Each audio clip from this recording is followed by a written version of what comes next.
Personification. Personification is a figure of speech in which a thing, an idea, or an animal is given a human attribute.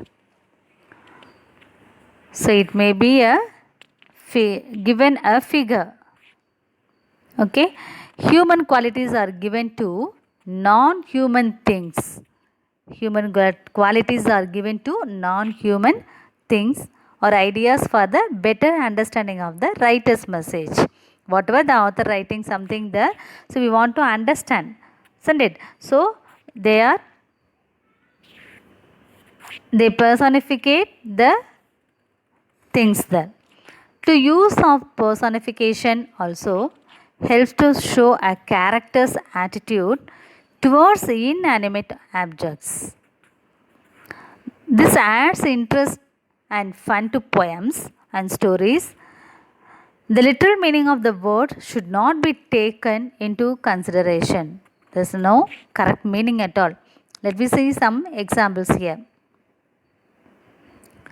The sun smiled down upon them.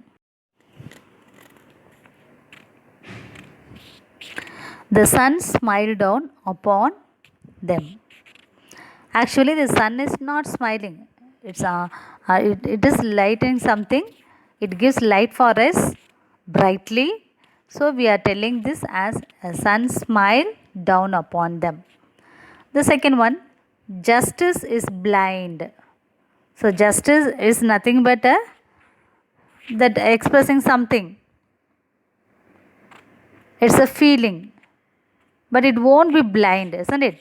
So that here the meaning is justice is equal for all, but here it is in favor of somebody.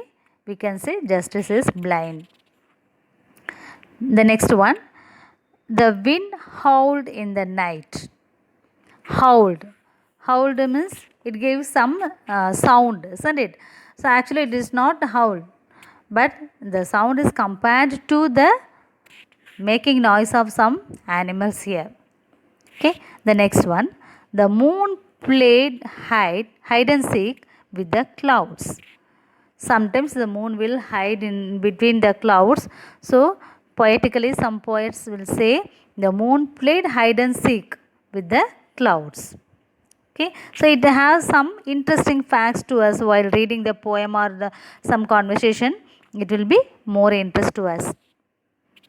The city never sleeps at night. The city never sleeps at night. That means city is nothing but it includes the people of the city, isn't it? So we can say the people never sleeps at night. That means here it meant for the city never sleeps at night. The next one, the boat danced in the puddle. Boat danced. The boat is sailing on some river, lake or ocean like this, isn't it? But while they are coming and going along with this, the tides, it is compared here for dancing.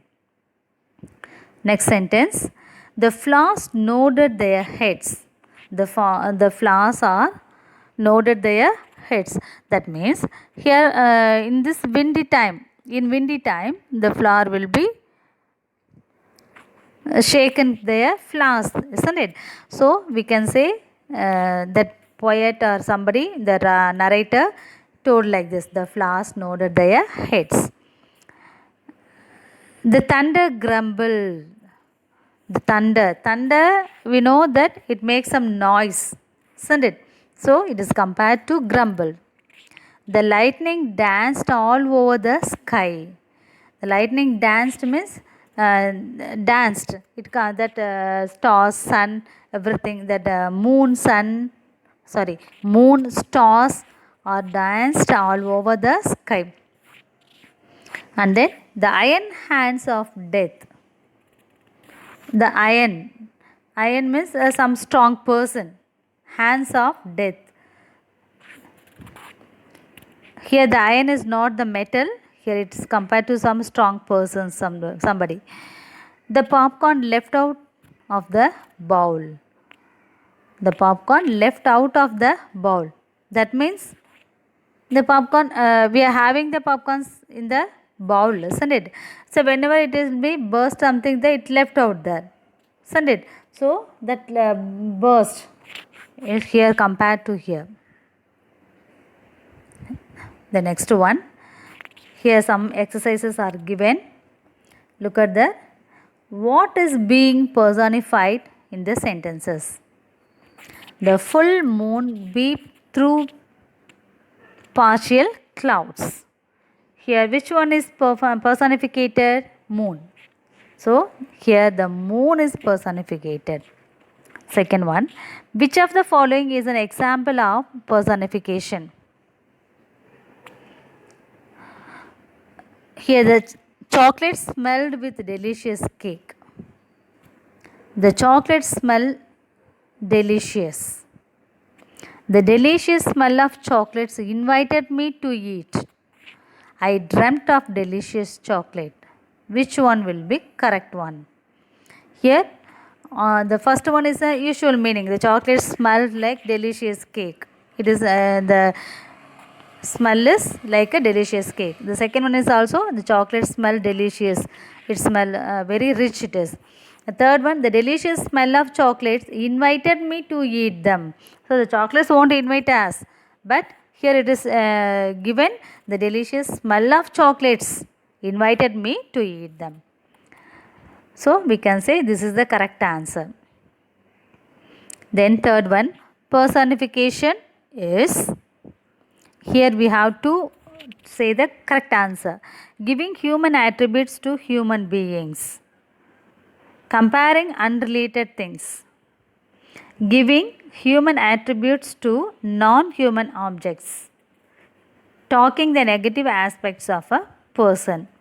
Here for the human attributes to be given to the non-human objects. So we can say that C is the correct answer. Thank you.